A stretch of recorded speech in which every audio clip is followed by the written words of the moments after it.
why don't you start by introducing yourself? Okay, yeah, my name is Anna, and I am a college student at Wheaton College, and I'm 20 years old. Yay. And we know each other from camp, Yes. where our families worked at camp together. Yes. What is your relationship status right now? Currently, I am single. Yeah. Yep.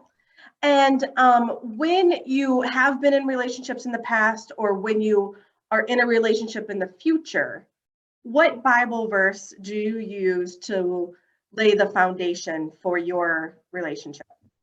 I think, well, probably like the very beginning in Genesis 2:24. It's the one that says, "That is why a man leaves his father and mother and is united to his wife, and they become one flesh." Because like the way my parents taught me is like you date because you're like looking to the future of hoping to become like more than just dating. And so like thinking about like long term and like, do I see myself with this person in future years, and can I see myself spending the rest of my life with them? And so like not just like dating to date, I guess. Yeah, absolutely. I agree. Okay, awesome.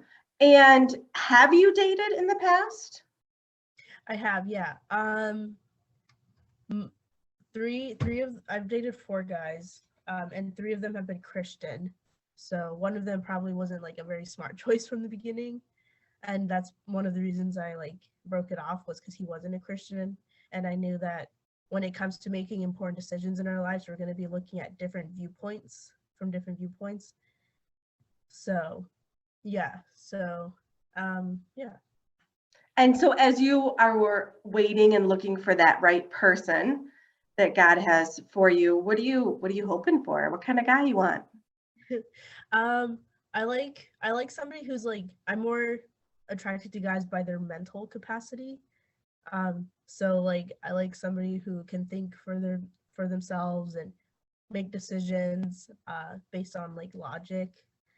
um yeah, I mean, I also like good looks too, but like it's for me, it's more of like the mental attraction that first like gets me interested.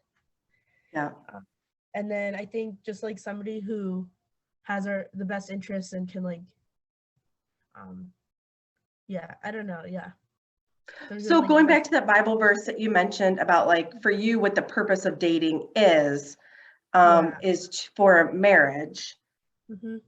Is that always in your mind when you meet someone then, if you're debating whether or not to have a relationship with them?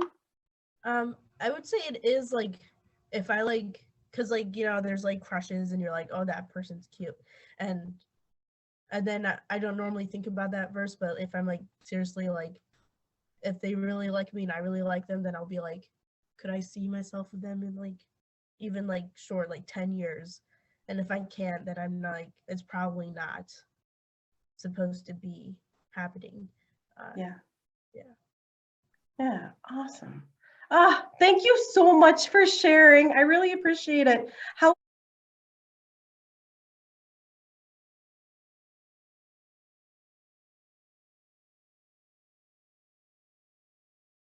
you're comfortable, can you tell me your relationship status Okay, and how scripture dictates your relationships?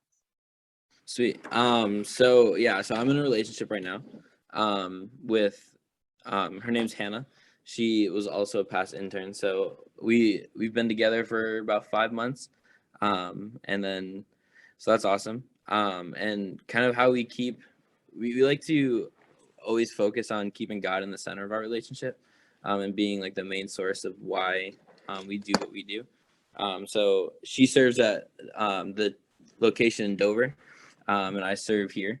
But yeah, so we always try to keep the same scripture in mind, of, 1 Corinthians 13, when it talks about what love is, and really goes through that. But one thing we really try to work on, is where it starts in verse 4.